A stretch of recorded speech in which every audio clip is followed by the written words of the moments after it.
Everyone, today I'm going to show you a masking technique on watercolour paper, colouring in where you get sort of like a depth of a pile of leaves. So for this video I'm using the rooted, well, this is one stamp set from the two stamp sets of Rooted in Nature. We'll be using these two leaves here. The card that I originally made is this one, and a demonstrator was showing this in a YouTube video which I picked up. So this is just she used loyal leaves. Her name's Elizabeth Rush. I'm using Rooted in Nature, so my thanks to her for the original video. This is another card using the same technique with one of our stamp sets. This is with Prized Peony, and this one is with Painted Poppies. So you can use various flower stamp sets for doing this technique. So the first thing we're going to do is stamp the leaves. So I'm going to take this like this and stamp some leaves. So I sort of want them going in different directions. So these are the larger leaves, and then I'm going to start masking. So I'm just going to take this one, put it over there, that one like that, and that one like that. And then I'll put one there and one there, and I can do one in between them. I think the Loyal Leaves stamp set is probably bigger, so it would be quicker probably to do this with the Loyal Leaves stamp set. But anyway, I like this stamp set. So, whoops, nearly got that on that one. And then I want to do one over here.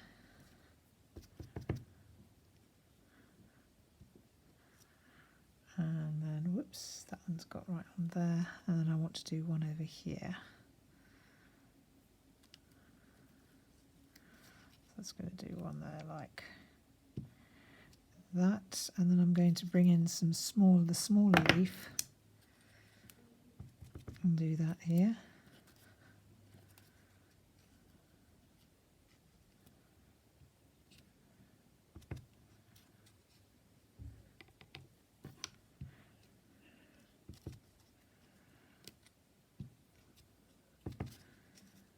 Quite quick once you get going.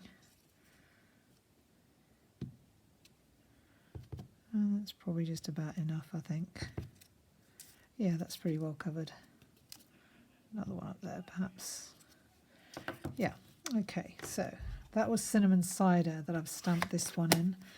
I did one earlier, this is Early Espresso, but I think that's a bit dark for me, so I've used here Mango Melody, and then I've used, that's the Mango Melody, that is Pumpkin Pie, and then Cajun Craze, and then I used Merry Merlot for the background. So I'm going to start off with Mango Melody to do the leaves that are the whole leaves at the top, as it were. So you want this to be the lightest colour. So I'm going to do that like that.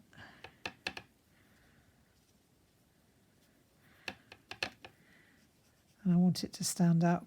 You could use Daffodil Delight, but I like Mango Melody. It's a very bright sort of yellowy orange, which is why I've chosen it now. I did actually use the re-inker in the lid of the ink pad, so that I had a lot of ink to play with, which is good.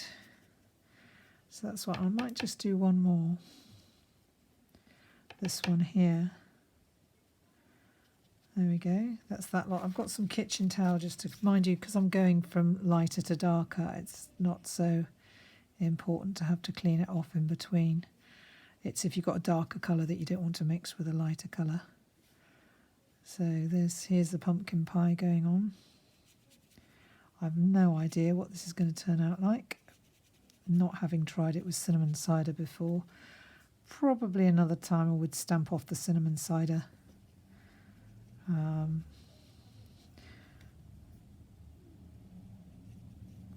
That one there, and then probably this one up here. So it's a fun technique to do, just to enjoy doing some colouring. Just want to add some more water up there. and do this one here. And the next one's going to be Cajun Craze. Obviously, I'm doing this quite quickly because I don't want you to have to watch the video for too long. But now I'm going to do some Cajun Craze, which I'm hoping will come out a bit more brown so that it will stand out from the other two colours. So these are Stampin' Up's new aqua painters, where you get 3, I think it is, for $11.25. So I have to say I'm really pleased with them, because I'll just show you. One of them is a really thick one. You can see there, really thick tip, which is great, wide. This is the thin one for detailed effect, and then this is the medium one that I'm using now. So I have to say they're really easy to use and to control. The water doesn't gush out of them as it does with some aqua painters. You can't really control the water coming out. With these, it's really good. It seems to come out just the right rate. So far I've got on really well with them, and I can therefore recommend them to people. So that's finished colouring in my orange and yellow. So I'm just going to clean off my brush a little bit, and I'm going to pick up, I've decided the other leaves I did actually start off with cherry cobbler, but I found it was too light for a background, so I'm going to go for darker here, Merry Merlot, which is very much like a Merlot, a wine coloured red. Cherry cobbler is a lighter, brighter dark red. So very different shades. So I'm just going to quickly colour in this. Again, if I was just doing this on my own, I'd probably take a bit more time and a bit more care with it, but I just want to get it done so you get the gist of the idea.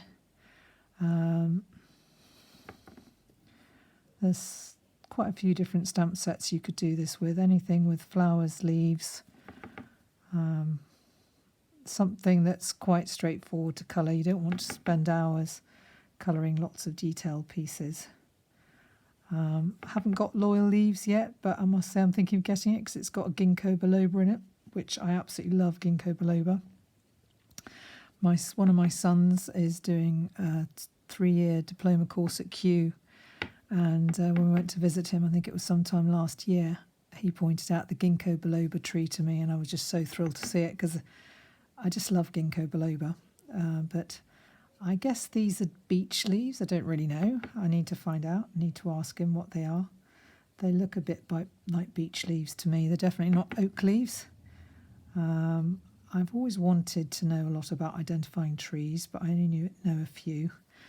I can identify a silver birch now because of our birch background stamp that we've got. So there are sort of white pieces here, which I'd probably like to fill in, but I think you get the idea. So I'd probably just go over that, filling in the white pieces, probably with an orange like that, just to get rid of the white bits. Mind you, some people would say that adds a bit of extra interest in colour, and just by adding some orange on the yellow gets different colours as well.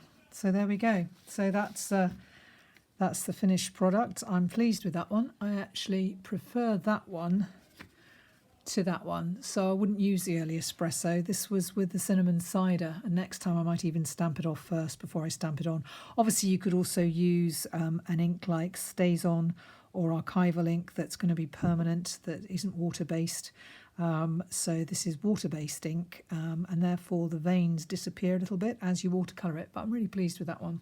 So just show you the original card, and hopefully that gives you an idea of how to do the technique. This sentiment is from a new stamp set in the holiday catalogue called Life is Beautiful, which is a lovely stamp set, and this gold twine is from the box of tags kit in the new holiday catalogue as well. Hope you enjoy this video today. Have a good week. Bye.